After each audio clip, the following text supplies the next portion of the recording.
Au début du mois de janvier, l'armée israélienne a révélé que plusieurs personnes qui étaient portées disparues depuis le 7 octobre, étaient en réalité captifs du Hamas à Gaza. Parmi ces personnes, Idan Shtivi, qui a été kidnappé alors qu'il se trouvait à la fête Nova aux environs de Reim le 7 octobre dernier. On est justement ce soir avec son frère Omri Shtivi qui est avec nous. Bonsoir Omri.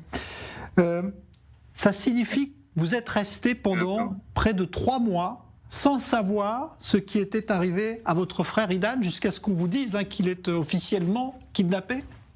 Pas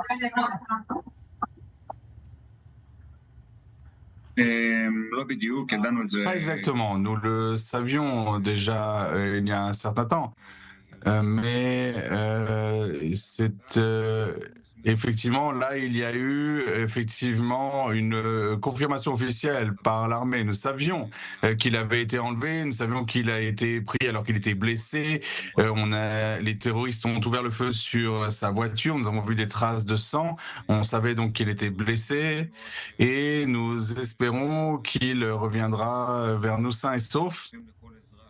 Et nous espérons bien sûr obtenir toutes les aides possibles. C'est-à-dire que vous savez dans quelles circonstances il a été kidnappé? Il était dans sa voiture? Il a essayé de fuir le site de Nova? Oui, il participait à cette fête, à ce festival de musique Nova, et il a essayé de fuir avec 2 amis qui étaient avec lui dans la voiture.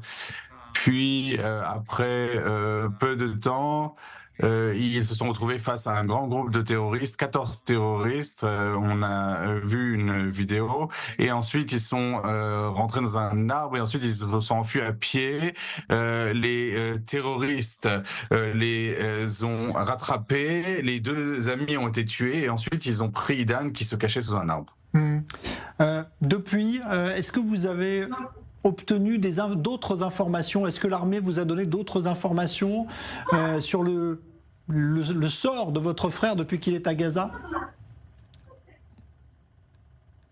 Nous savons qu'il est dans la bande de Gaza.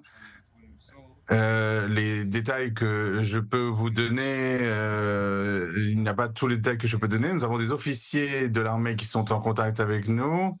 Et voilà, ce que je vous ai raconté, c'est ce que je sais, c'est ce qu'on sait aussi des vidéos qu'on a pu voir. Vous dites qu'il est blessé, qu'il est arrivé blessé, évidemment, à Gaza. Il y a une grande inquiétude aujourd'hui pour ceux qui sont ou malades ou blessés parmi les otages israéliens. Il y a des médicaments qui vont être apportés. Est-ce que vous pensez justement que on a pu prendre soin, ou qu'il a pu prendre soin de sa blessure depuis qu'il est otage à Gaza?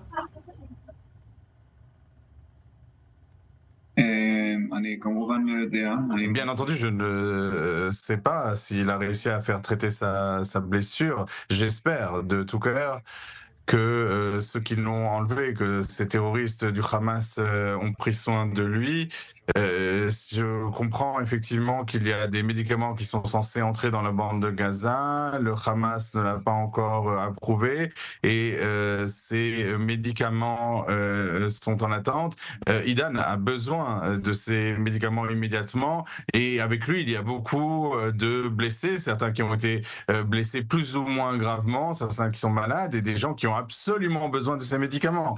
C'est un besoin humanitaire et je pense que tous les pays au monde devraient faire pression pour que les otages reçoivent leurs médicaments. Parfois, ce sont des médicaments vitaux et je suis sûr que mon frère qui a été blessé, qui a été apparemment assez gravement blessé, et j'attends du Hamas qu'il accepte ces médicaments et qu'il les transfère aux otages. Et il faut que tous les pays du monde fassent pression pour que ces médicaments arrivent aux otages et que les otages soient libérés immédiatement.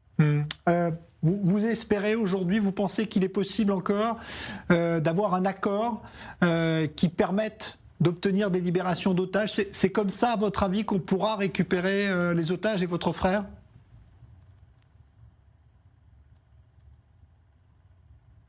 Je ne sais pas quel est le meilleur moyen, mais je suis certain qu'on peut libérer les otages. C'est la responsabilité du gouvernement israélien, du Hamas, mais aussi de tous les dirigeants du monde.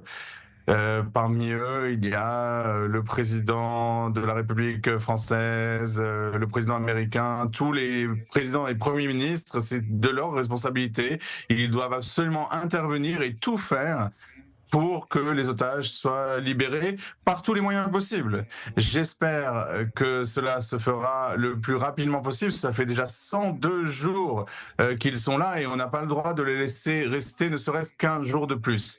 Je ne sais pas si cela se fera dans le cadre d'un accord ou par d'autres moyens, mais tous les dirigeants du monde entier, les dignitaires musulmans, chrétiens, juifs tous les pays sur Terre doivent intervenir pour s'assurer que ces gens-là puissent rentrer chez eux et qu'on puisse continuer nos vies d'une manière normale. Il est impensable qu'ils soient détenus depuis déjà 102 jours entre les mains du Hamas, des terroristes qui ont envahi Israël, qui ont tué des gens, qui ont violé des femmes, qui ont brûlé des enfants. Il faut que cela cesse immédiatement et il faut les ramener tous à la maison. Merci, évidemment qu'on partage votre cri qui est celui de voir ces otages libérés parce que ça n'a que trop duré. Merci beaucoup Omri Shtivi, on espère évidemment que Idan, votre frère va bien et que vous le reverrez très bientôt à vos côtés. Merci beaucoup pour ce témoignage.